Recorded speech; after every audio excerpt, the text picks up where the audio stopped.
You are ignorant, disloyal, ungrateful, and I'm going to call you a until you start acting like a woman, because that fancy dog collar that Puff got around your neck and has had around your neck for the past 30 years, it should have been done got tight.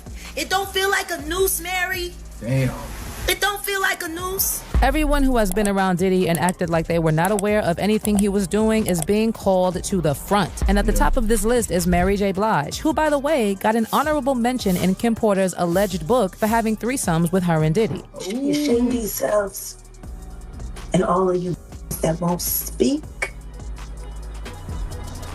I hope you get charged right with them as an accessory before, during, or after each crime, because every has been around Diddy, seen Diddy beat a bitch. And allegedly, Miss Mary J. Blige could have more information about exactly what happened to Aaliyah, and I will be getting to that as well shortly. Okay, y'all, Mary J. Blige recently announced her next tour, which sounds like it's gonna be a love letter to her fans when she wrote on Instagram, "When it's all said and done, it's never all said and done. I owe my fans a gratitude I can't put into words, so I put it into a show." She also was on Sherry's talk show to talk about the tour and said once again that the tour will be for her beloved fan. Conversation that Mary probably should have seen coming with everything that's going on with Diddy. One person actually wrote in the comment section, "You've been that man's friend for over 30 years and never seen nothing or heard anything? All these empowering songs for women you made and you still was calling this man your brother. Fans want to know why you didn't help them women." Well, to a lot of people, it sure seems like Mary is trying to deflect now that her BFF has been arrested. And her name is coming up in a lot in relation to Diddy. First of all, we've had people saying that Mary J. Blige should come clean about the allegations that have come up in Kim Porter's alleged memoir. Now, initially, there were rumors that Kim Porter's book included details about Diddy and Mary J. Blige's relationship, how she got pregnant by him and got rid of the pregnancy. But now there are more details, with the book alleging that Mary J. Blige had threesomes with Diddy and Kim. In fact, the memoir specifically said that Mary J. Blige was the first threesome Kim had with Diddy. Well, I'm not entirely surprised that Mary J. Blige may have been hooking up with both Kim and Diddy, because we've also heard a bunch of stories about how she rolls. Jaguar Wright even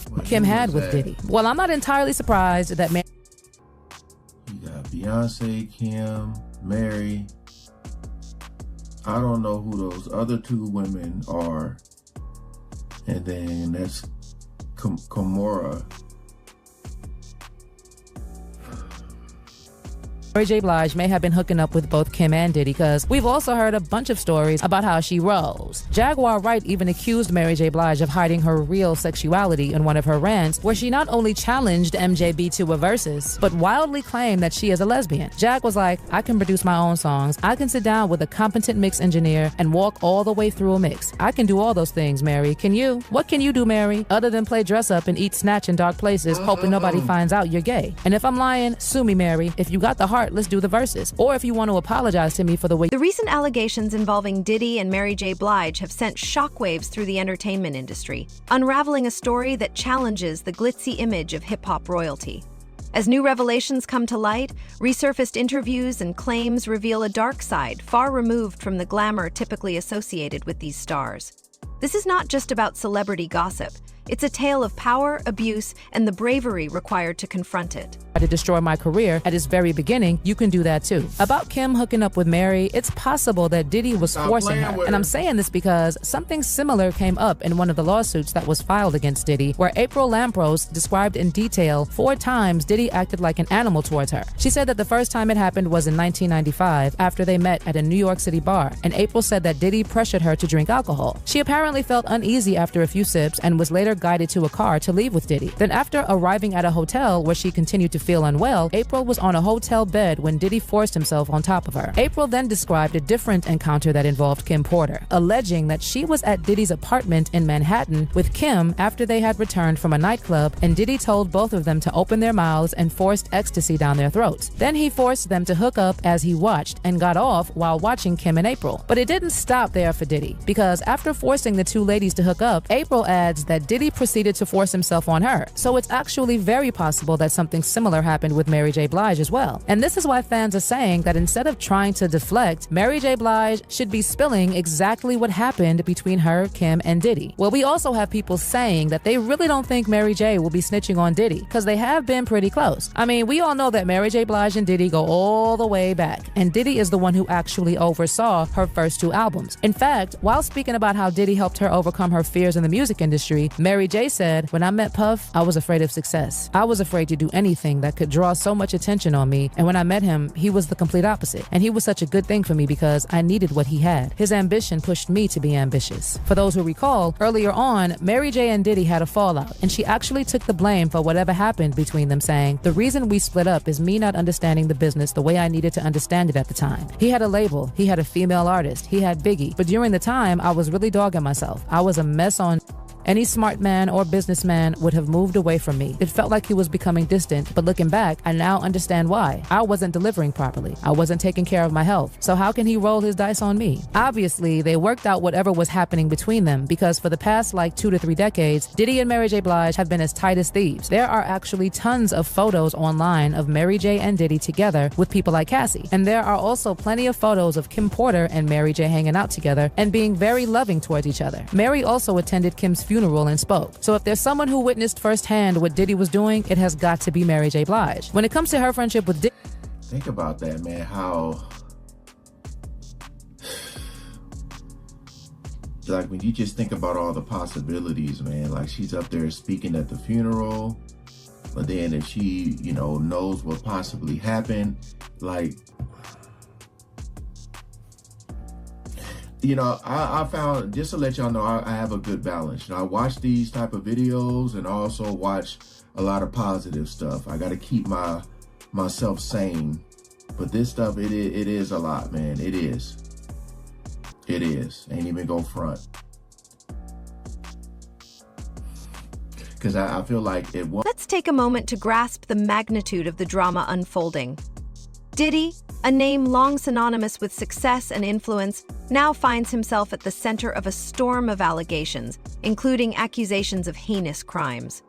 From the disturbing lawsuit filed by his former girlfriend Cassie, which alleges physical abuse and sex trafficking, to resurfaced interviews suggesting inappropriate behavior, the dominoes are falling. These explosive claims are shaking the very foundations of the hip-hop world. Mary J. Blige, the queen of hip-hop soul, has long been celebrated for her strength and resilience, qualities that shine through in her music.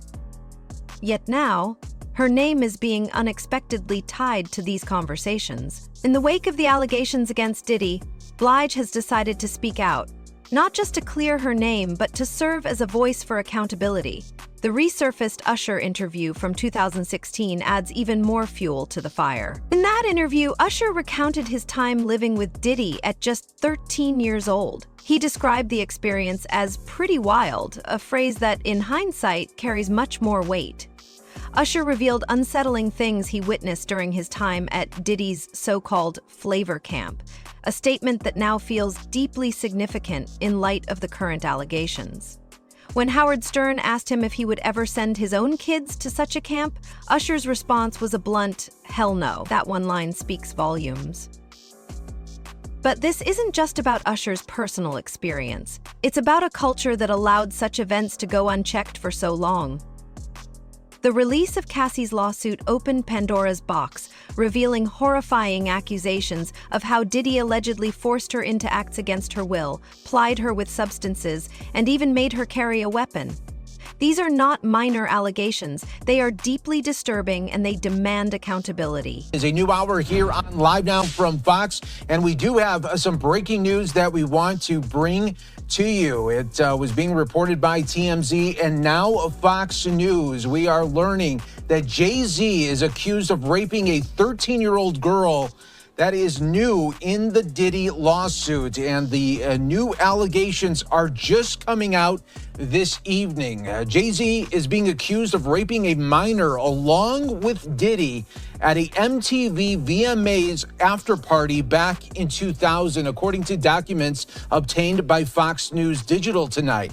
The lawsuit, which was initially filed back in October, was refiled tonight in New York by an anonymous accuser claiming Jay-Z, whose full name is Sean Carter, raped her while Combs and Celebrity B watched. So that other celebrity was not named. Initially, the lawsuit stated Combs raped the minor while Celebrity A and Celebrity B watched. Carter was named as Celebrity A in the refiled lawsuit. Representatives for Jay-Z did not immediately respond to Fox News Digital request for comment. Combs and Carter allegedly, quote, took turns assaulting the minor, according to the lawsuit.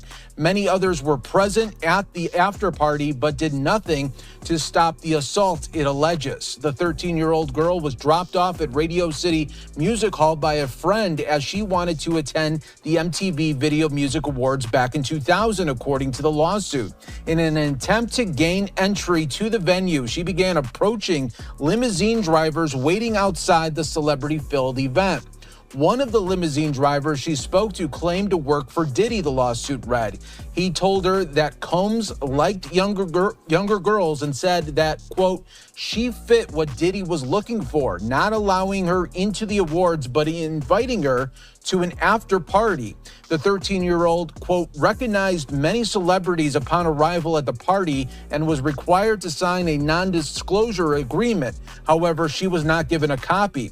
Combs, who would have been 30 years old at the time, then allegedly attempted to force the girl to perform oral sex on him. He stopped after she hit him in the neck, according to the lawsuit here. So now Jay-Z being accused in this now 24 years ago of raping a 13-year-old alongside Diddy at an after party here. So these are the newest allegations rocking the music world this evening, and we wanted to bring that to your attention all right here on Live Now from Fox. Of course, we will continue to follow this major story as the Diddy saga continues, and now more celebrities getting caught up in it here. These new allegations rocking Hollywood and the music industry as we speak right now. Diddy, of course, has denied all allegations, maintaining his innocence and settling some lawsuits quickly. However, that hasn't stopped the tidal wave of public opinion from turning against him. And why should it? The stories, the resurfaced interviews, and the public's reaction all point to a deeper truth, one that can no longer be ignored. If you got a clip, play this clip. He's not really saying it here. When I watch this, he's not saying it. PBD. This is just them saying what we know. But the clip that I sent Rob is of what was his name, Robbie? Big Homie CC. PBD. Good guy, Big Homie CC. Yeah, because so Pat, you know what's going on. So let me read the story and I'll come to you because I thought it was a video there. Yeah. During the tapings of his upcoming Netflix special, what had happened was Jamie Foxx reportedly stated that he was responsible for what happened to him, and Fox is the one who called the FBI on Combs. According to Choke No Joke, a videographer who attended the shows, another attendee, Dennis L.A. White, recalled Fox saying, people keep asking me if Diddy was responsible. He was not responsible. If he was, I would have been dead. Fox also referenced Combs extensively in his routines, joking about topics like baby oil. Fox reflected on his 2023 health scare, calling it an unexpected dark journey. He explained on Instagram, I had an opportunity to tell my side of the story, and there was no better place than Atlanta, Georgia, where he was hospitalized. He described his special as an artistic explanation of something that went terribly wrong and added, to clarify, I was betrayed by a fake friend. Bingo. Go ahead, Vinny. Okay, so fake friends. So and mind you, and I felt blame to this because the media and everybody was being quiet. The family, his daughter, everybody was like, especially because this was the whole COVID vaccine. People were like, just tell us. Just mind you, I know Jamie Foxx personally. I even messaged him when he was going through this. I said I'm praying for him and everything like that. We didn't get into nothing like this, but everybody was like, oh, it's the vaccine. It's the vaccine. Talk to us. Talk to us. It was media silent. So from what I'm gathering, because I know people that are there that went to the special. When you go to a special like this, and you guys know this from the comedy shows that we've been to, they take your phone, they lock it up. You can't have anything recording or nothing, right? He said in the special that I was hospitalized by this person, and mind you, him and Diddy have had a business falling out. They said they had a beef. So the Choke No Choke was a videographer, and he was like, yo, I was there. He said Diddy was responsible for what happened to him, and that he's the one that called the FBI. And Choke added, I don't think he was joking in the special. Okay, so nobody knows, and you guys know this.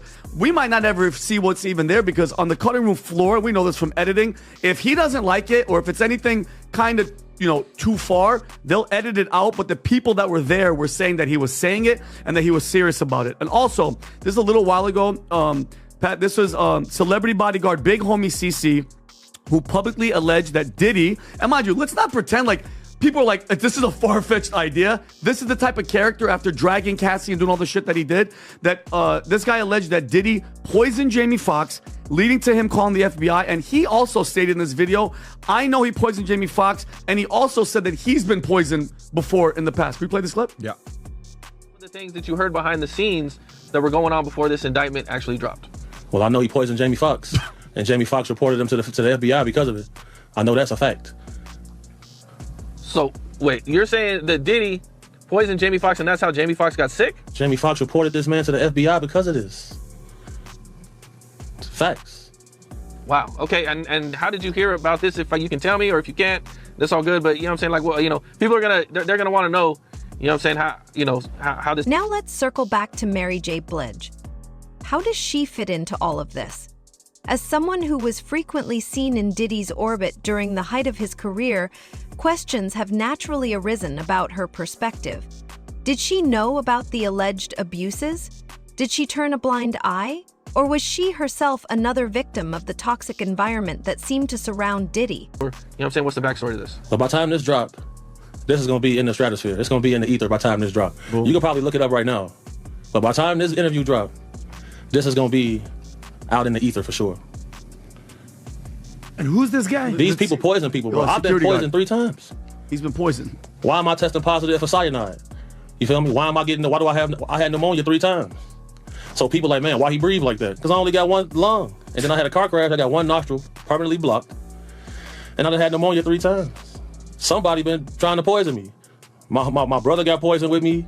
The little lady I was bodyguarding, she got poisoned. Like, somebody is carrying on these antics. These is facts. Is there any idea why Diddy would want to poison Jamie Foxx? Benny, who is? You get called to testify. This is Big Homie CC. He's a bodyguard, is he a celebrity journalist? bodyguard. No. Big Homie CC. Big Homie CC is a I bodyguard. mean, nobody has more credibility than the Big Homie CC. I'm just saying, we like, it's not, it wasn't COVID, it wasn't the vaccine. There's something going on, and the fact that he's talking about it on his. By the way, this is his special taping. They do 3 shows, and this guy said every single show that he mentioned it, and he thought he was serious. So I'm just saying. I'm gonna take the other side on this. Number one, have you seen the special? Nobody has. Okay, well, exactly. I know people that were there. You know, there's a famous phrase in comedy. These is jokes, man. Okay. These is jokes. So, but joking about somebody poisoning you and then you calling the FBI, I don't know. There's a lot of Diddy jokes out there right now. I mean, there's a lot to make fun of. I don't think, my opinion, I'm gonna throw the word allegedly all over this conversation. Yeah. If he was actually poisoned and almost lost his life, that he's not announcing it on a comedy special, the FBI would be dealing with this. Well, now he could. No doubt. Well, now he could, Adam, because the FBI's arrested the guy and he's in jail. He's not scared of his life. How much credibility are you giving to the Big Homie CC? I mean, to be honest with you, I think when somebody like that is talking, me personally, I believe him.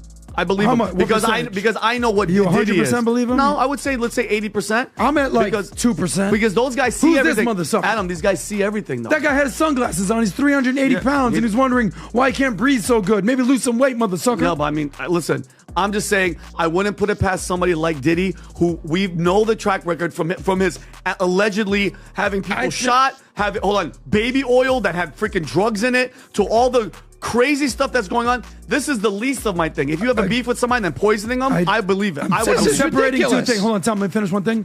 I'm separating one thing. Do I think Diddy is a world-class scumbag who's probably going to spend the rest of his life in jail? Yes.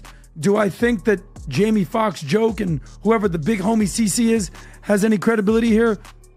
Very low.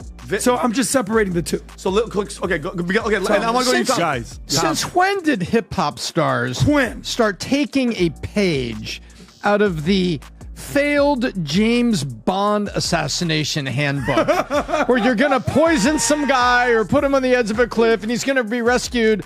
Why don't you just go back to the 90s and just pop a cap in his ass?